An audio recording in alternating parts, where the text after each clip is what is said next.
A runaway girl, hid in his barn, the lonely giant cowboy, said, "If they ask, you're my wife now."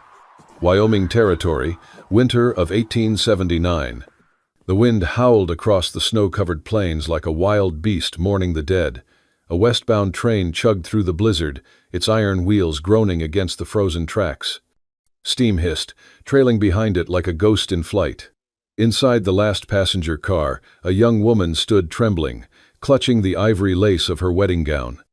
Melissa Winslow's breath fogged the cold glass as she watched the darkness rush past. Her heart pounded harder than the engine. She could hear the conductor's voice echoing from the front of the train, calling the next stop, Fort Bridger, where her father's men would be waiting. There would be no escape after that, no turning back. Not if she wanted her life to be hers again. She didn't hesitate. She couldn't. With a cry swallowed by the wind, Melissa shoved open the side door and leapt into the snow. She hit hard. The world spun. Ice cut her palms and the cold gnawed at her skin like teeth. But she stood, dress torn, veil lost to the wind, and ran. Behind her, the train shrieked on into the night. For hours, Melissa stumbled through the white wilderness. Her silk slippers were soaked and long since lost, her feet numb and raw. Snow clung to her tangled auburn hair. The forest swallowed her whole, offering no paths, only choices, forward or freeze. She knew her father's men would come after her. Judge Harold Winslow never tolerated disobedience, especially from his only daughter. He had spent 20 years building his empire, sealing alliances, acquiring land and loyalty.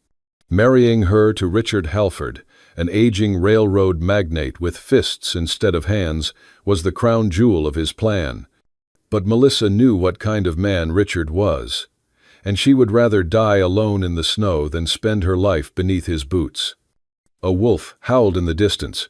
She turned sharply and climbed the nearest ridge, lungs burning, heart pounding with fear and fury. Then she saw it, a faint glow through the trees. A single lantern, flickering in the distance. Melissa pushed through the brush, branches scratching her arms, and came upon a small rise. Atop the hill stood a solitary ranch house made of worn timber and stubborn stone. Smoke coiled from the chimney. A barn leaned against the wind beside it. Snow drifted high against its doors. She dropped to her knees, her breath hitched with relief. Light meant fire. Fire meant warmth. And warmth meant, maybe, she could live until morning. She forced herself up and staggered across the clearing. The barn door creaked as she pushed it open. Inside, it was dark, the air thick with hay and the earthy scent of animals. A few horses turned to glance at her. One snorted. Melissa pressed herself into the far corner, behind a stack of hay. She curled into a ball, hugging her arms tight around her chest. Her body shook violently. Her lips whispered, over and over, "Just until morning. Just until morning." But the world did not give her mercy. Somewhere out in the dark, hooves pounded the earth. A whistle cracked through the air. 3 riders, dressed in black and gray, swept through the trees like phantoms. Their lanterns swung low, searching. Melissa held her breath. They passed the ridge. She closed her eyes and let the darkness take her. Bo Reeves Ranch, sunrise, Wyoming border. The sun cracked the edge of the sky with a pale orange glow, stretching timid light over the snow-covered hills. Frost clung to the beams of the barn, and the horses stirred restlessly, their breath misting in the chilled morning air. Bo Reeves stood at the edge of his porch, a steaming mug in his hand, watching the trees like he always did, silent, observant, worn. The snow had fallen deep last night, deeper than he expected for November. It made the woods quieter than usual, as if the world was holding its breath. Then came the sound, not loud, not threatening, just out of place. A creak, wood against wood. He turned his head slowly toward the barn. The horses didn't panic. Whatever was inside wasn't a predator, but it was something. Bo set down his mug and walked slowly across the snow, boots crunching softly. He unlatched the barn door and stepped inside. At first, all he saw was shadow and hay. Then, in the far corner, movement. A woman, curled behind a haystack, her white dress torn and caked with mud, her bare feet scraped and blue from cold. Auburn hair tangled over her shoulders like fire twisted in storm. Her eyes met his, and that was the part that stopped him. They weren't the eyes of someone pleading. They weren't filled with fear. They were defiant. Alive. Bo didn't move for a long moment. Neither did she. Then he took off his coat, stepped closer, and without a word, knelt and wrapped a thick wool blanket around her shoulders. The girl flinched at first, then let herself breathe. Her whole body trembled as warmth crept back into her skin. "I won't hurt you," he said, voice low, gravelly. "You can stay until the cold passes." Melissa's lips parted, but no words came, only a nod. Bo stood and walked away without another glance. He left the barn door open just enough for light and closed it without sound. By the time morning broke clear and gold, Bo was splitting wood beside the house. He had put out oats and water for the horses, and for her, if she could manage to rise. He didn't ask questions. He never did. Everyone had a reason to run. That was when he saw them. 3 riders, dressed in fine coats and city boots, came trotting through the trail, moving with the sharpness of men on orders. Bo set the axe down and waited. They approached slowly, eyes sharp, hands near their holsters. "Morning," the tallest one said. "We're looking for someone." Bo said nothing. "Girl, young, red hair, wearing white. She jumped a train outside Laramie last night." Bo's jaw didn't tighten. His eyes didn't shift. He simply turned his head slightly, enough to glance toward the barn. Then he stepped forward and called out calmly, "Darlin', come on out." For a heartbeat, nothing. Then the barn door creaked, and Melissa stepped out slowly, wrapped in the blanket, hair braided back in a quick, messy twist. She stood barefoot in the snow beside him. Bo reached out and placed his hand gently, deliberately, on her shoulder. "She's here," he said, "and she's mine. If you're asking, this is my wife." Melissa swallowed hard, her spine straightened. The men exchanged glances. "You sure?" one asked. "She looks like—" "I said she's mine." There was steel in Bo's tone, and something more dangerous than a raised rifle, certainty. The men hesitated. Then, one tipped his hat. No trouble then. They turned and rode off, fading into the morning mist. When they were gone, Bo looked at Melissa. His hand dropped away. "You don't have to explain," he said quietly, "but whatever you're running from, it just bought a little more time." The snow lingered for days, blanketing the land in a cold silence that softened everything, except the tension inside the house. Melissa moved quietly through the wooden rooms, careful not to disturb more than she needed. She swept the hearth, washed the tin plates in cold water, folded the extra quilts. It was the kind of work she had never done before, raised among porcelain and servants and the clipped voices of high society. But here, it felt grounding. Bo didn't speak much. He'd nod in approval or gesture toward a task, always with that calm, unreadable face. Sometimes she'd catch him watching her, not with suspicion, but like he was trying to understand what kind of storm she had blown in with. In the mornings he showed her how to feed the horses, how to approach them slow, palm flat. She watched his massive hands move with a gentleness that surprised her. He taught her to swing a rope, to stack wood properly, to hold a rifle with both strength and respect. "You ever shoot?" he asked one afternoon, holding out the Winchester. She looked at the gun like it might bite her. "No," she said, "but I'm willing to learn." He gave her a short nod. That was all he ever gave, but it felt like something.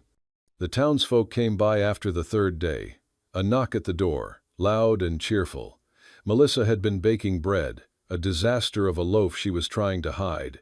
When Bo opened it, well, look who finally settled down.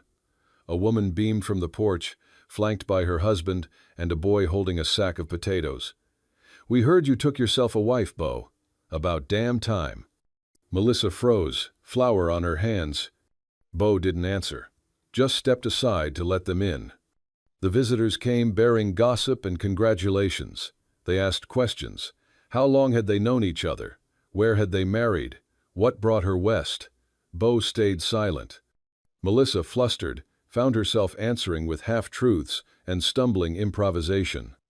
"We met, some time ago," she said, brushing hair from her face. It was a quiet ceremony. They nodded, satisfied. No one probed too deep.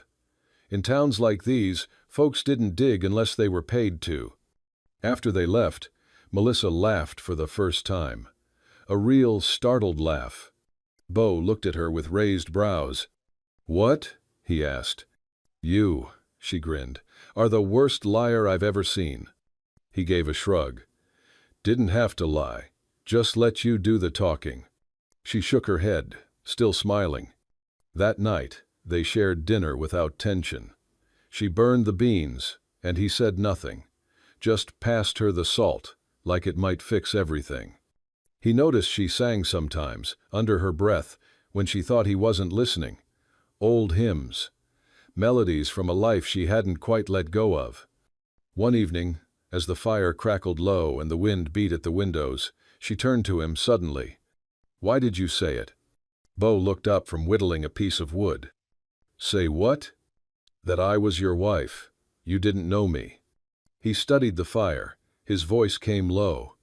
"Didn't need to know you. I just saw someone cold, hunted, and scared, and I had room in the barn." Melissa nodded. Her eyes lingered on him a little longer that night. They didn't touch. They didn't even sit close. But something had shifted. They began to laugh a little more, even if it was just at her failed cooking or his expression when she tried to braid a horse's mane. It was pretend, all of it. But sometimes, in the quiet between chores and snowstorms, the pretending felt real. The moon hung full over the white hills, bathing the world in a pale glow. The snow sparkled like crushed glass. All was still, until a branch cracked somewhere deep in the woods. Bo's eyes snapped open. He sat up in his bed, listening. Not the wind, not an animal. Footsteps. He moved like a shadow, slipping on his boots and coat. He grabbed the rifle, leaning against the wall, and stepped outside, careful not to make a sound. The tracks were faint, but fresh, leading from the edge of the woods straight toward the barn. Not Melissa's. These were heavier, male, booted, armed. Bo's jaw tightened. He disappeared into the trees. Earlier that day, Melissa had gone walking, just to clear her head. She had not strayed far, but the snow was melting near the pines, and her footprints had sunk deep into the thawing ground. Now, one of those tracks had betrayed her. The man following them crouched low, scanning the earth. Tall, wiry eyes sharp like a vulture. A scar ran down his jaw. Colt Wheeler, one of Harold Winslow's most loyal hounds. He saw the barn and smiled. He crept forward, pistol drawn. From behind a tree, Bo watched. He waited until the man was within 10 feet of the barn door before stepping out. "Do not move," Bo said, voice like a slow avalanche. Colt spun, gun raising. Bo's rifle was already aimed. "I will shoot to wound," Bo warned. "If you move again, it won't be the leg." Colt froze. "I'm here for the girl," he said. "She don't belong to you." "She belongs to no one," Bo replied. "But she's under this roof now. That makes her my responsibility." "You know who sent me?" "I know." Colt's hand twitched near his hip. Bo fired. The shot cracked through the woods, echoing off the mountains. Colt's hat flew off. A splinter of bark from the tree behind him exploded. He dropped his weapon and raised both hands. Bo approached slowly, eyes never leaving the man. Melissa had come out of the house when she heard the shot. She stood on the porch in her shawl, watching, heart pounding. Bo picked up Colt's gun and tossed it into the snow. "You ride out," Bo said, "and you tell your boss that this girl is under protection. Mine. If he wants to come himself, let him. But you don't set foot here again." Colt grinned through gritted teeth. "You got a death wish, cowboy?" "No," Bo said calmly. I had that already. It passed. He backed away, rifle steady, until Colt mounted his horse and disappeared into the trees. Bo turned to find Melissa standing there, eyes wide, lips parted. "You could have killed him," she whispered. He nodded. "I know. But you didn't." He walked past her, toward the house. "I have killed men," he said quietly, "during the war. Too many. Some deserved it. Some, I still see their faces." Melissa followed slowly, the snow crunching beneath her bare feet. "I do not aim to add to that number unless I must," Bo said, "but I will not stand by while someone tries to drag you back into chains." She stared at him, this giant of a man who had once been a soldier, a killer, and now chose restraint over blood. "Why are you doing this for me?" she asked, her voice barely audible. He paused at the door, then looked back at her. "Because you looked me in the eyes that first night," he said, "and you didn't ask for anything. You just wanted to survive." A breath passed between them. No wind, no sound, just two souls in the snow. Melissa reached for his hand. He didn't flinch. They walked inside together. The sky turned dark without warning. What had been a quiet, cold afternoon shifted into a storm within minutes. Clouds rolled in like fists, and wind snapped through the trees with a howl. Melissa stood at the kitchen window, watching the horizon pulse with flashes of silver. Then came the thunder, deep, low, and angry. Bo stepped in from outside, wet already from the first spit of rain. "Storm's fast," he said, pulling off his coat. "Might be a rough one." He had barely finished the sentence when a crack of lightning split the sky and struck somewhere nearby. The ground seemed to shake.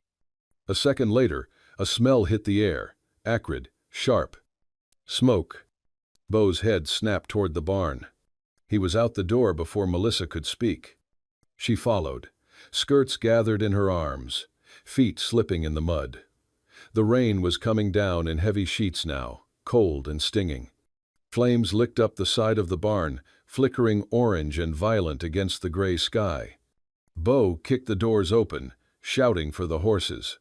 The animals screamed inside, panicked and thrashing. "Get the water barrels," he barked. Melissa didn't hesitate.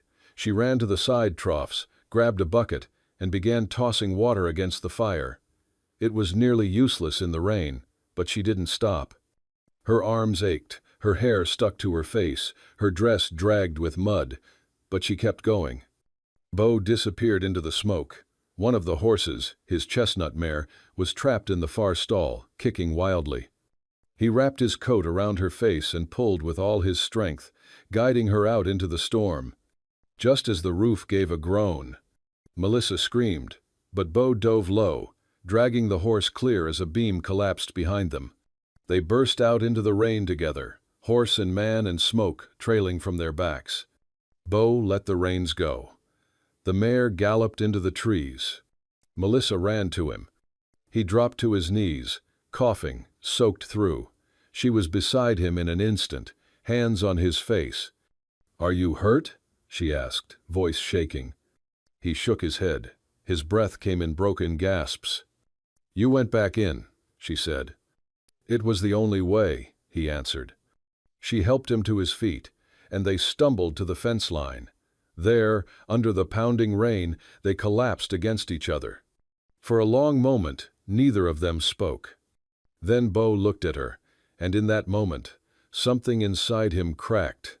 "I used to believe in fire," he said. "Thought it could burn the bad out of the world. Thought it could give back what was taken." "Thought." Melissa's eyes searched his face. "I was 17 when the war came to our land. I fought for the South because my father did. Never questioned it, until I came home and found everything gone. Union soldiers burned the house, hanged my brother, put a bullet in my mother. My father was never found." She didn't move, just listened. "I spent years after that tracking blue coats," he continued. "Not for justice, for revenge. Every man I killed, I told myself it was for them, but it never brought them back, never filled the hole." His voice dropped to a whisper. "By the time I stopped, I didn't know who I was anymore, so I came out here, where no one knew my name, where I wouldn't have to look in the mirror and see a ghost." Melissa reached out, brushing a streak of soot from his cheek. "You're not a ghost," she said. "You saved that horse. You saved me." He looked at her, rain washing the ash from his skin. "I don't know how to be anything else," he said. She leaned in closer. "Then let's find out together." Their fingers touched. No kiss, no grand declaration. Just two people, broken and breathing, sharing shelter in a world that had taken too much. And for the first time in a long time, the rain didn't feel like punishment. They came just after dawn. 3 riders in uniform approached the ranch with calculated pace, followed by a black coach glistening with wet mud. Melissa saw them from the window and knew instantly this wasn't a courtesy call. Her breath caught. Bo stepped outside without his rifle. He didn't raise his hands. He didn't flinch. He just stood still as the men dismounted and surrounded him. The lead officer unfolded a paper. "Bo Reeve," he called. "You are under arrest for harboring a fugitive and impersonating a legal spouse to obstruct pursuit. You'll come with us quietly." Bo's eyes flicked once toward the door, where Melissa stood frozen. "It's not a lie," she said, stepping out. "I stayed of my own will. I told him nothing. He's not to blame." The officer barely looked at her. "That's for the court to decide." They bound Bo's hands. Melissa ran to him. "This is my fault," she whispered. "No," he said. "It was always going to catch up to me. I just didn't expect it to matter by then." She gripped his sleeve, but they pulled him away. The coach door opened, and a new figure stepped down, tall, gray at the temples, cold as the iron clasp of a jailhouse gate. Judge Harold Winslow. His gaze swept the yard like he was inspecting livestock. "Melissa." Her name was a command. She turned slowly. "Father, you have caused quite the spectacle." Bo was shoved into the coach. The door slammed shut. Harold approached her, gloves tucked neatly into his coat. "You will come with me. Now." Melissa wanted to scream, to claw the earth, but she had nothing left but her voice. "I won't marry him." Harold didn't blink. "You will. The Halford arrangement is still in place. He has agreed to forgive your detour, so long as you're presentable by next week." "And Bo?" Harold gave a dismissive glance toward the coach. "The man's a criminal and a liar. You're lucky he didn't drag you into something worse." "He didn't lie. He protected me when no one else would." Her father's jaw tightened. "He's beneath you." Melissa's voice trembled, but her spine stayed straight. "You sent men to hunt me like I was an animal. You never asked why I ran. You never cared." "I cared about your future," he said coldly. "The Winslow name commands respect. You were meant to elevate it, not soil it in some godforsaken barn." Tears welled in her eyes, hot and bitter. "Do you even know me, Father? Do you know what I love, what I fear, what I dream of?" Harold didn't answer. He simply turned his back. "We leave in an hour. Make yourself decent." The Winslow camp was set along a river bend, lined with polished wagons and armed guards. That night, Melissa sat alone in a canvas tent trimmed with brass. A mirror stood in one corner, a wedding dress in another. Bo was locked in a holding cart, bound at the wrists, guarded like a wild dog. Melissa stared at the lamp beside her. The flame danced like it knew something she didn't. She rose. Outside, the camp was quiet, save for the occasional cough of a soldier or crackle of the fire. She walked without shoes, slipping past the guards, past the pump, until she stood before her father's tent. He was reading legal documents by candlelight. He looked up. "Changed your mind?" "I understand now," she said, voice calm. "That man is more honorable than you've ever been." His face darkened. "You don't care who I marry. You only care who signs the papers." "You're right," he snapped, "because love is fleeting. Legacy is not." Melissa's eyes shimmered, but her voice was strong. "Then you've lost me forever." She turned and walked out, leaving the door flapping in the wind. Somewhere behind her, the candle blew out. The courthouse sat in the heart of a dust-choked town, its wooden walls aged by wind and sun. On most days it handled land disputes and cattle theft, but today every bench was filled. Beau stood at the front of the room, hands unshackled but still guarded. His broad shoulders were stiff, his eyes focused ahead. He did not look for Melissa. He didn't expect her to be there. The judge, a man younger than Harold Winslow but with the same stone-carved demeanor, read the charges aloud. Beau Reeve, you are accused of aiding and abetting the unlawful escape of Melissa Winslow and of impersonating her lawful spouse to obstruct legal pursuit. A murmur rippled through the gallery. The district attorney rose. Your Honor, the facts are clear. Mr. Reeve provided shelter to a fugitive, deliberately misrepresented her status to pursuing agents, and prevented the execution of a legal retrieval order authorized by her father. Beau's jaw clenched, but he said nothing. And the girl herself? The judge asked. There was a pause. Then the doors creaked open. Every head turned. Melissa stepped inside, cloak drawn tight against her shoulders, face bare and resolute. She walked down the aisle with the certainty of someone who had already lost everything, and chose to fight anyway. She stood beside Beau, eyes never leaving the judge. Miss Winslow, the judge said, surprised, you were not summoned to testify. I'm not here to testify, she replied. I'm here to be counted. And what does that mean exactly? It means, she said, voice rising just enough to carry, that I am not a fugitive, I am not a victim, and Beau Reeve is not guilty of anything, except keeping a promise I never deserved. The crowd stirred. The judge frowned. Miss Winslow, this court needs facts, not sentiment. Melissa stepped forward. Her voice did not shake. I am Melissa Winslow, daughter of Judge Harold Winslow, and I declare, before this court, that Beau Reeve is my husband. Gasps echoed through the room. The prosecutor shot to his feet. This marriage was never recorded. There's no license, no officiant. This is a fabrication. Melissa turned to him. You want proof? She said. Ask me who carried me through snow with bare hands. Ask who protected me from armed men without firing a bullet that didn't have to fly. Ask who treated me like a person when my own father treated me like a bargaining chip. She looked back at Beau. He was frozen. Do I have papers? No. Do I have a ring? No. But I have something stronger than all that. I chose him. With every breath, I chose him. And in my heart, I was his wife the moment he laid a blanket on my shoulders instead of a rope around my neck. Silence blanketed the room. The judge leaned back, silent for a long moment. In this territory, he said slowly, a declaration made in public, witnessed by community, and uncontested by either party, can constitute a lawful common-law marriage. He turned to Beau. Do you contest it? Beau's voice came low, steady. I do not. The judge nodded.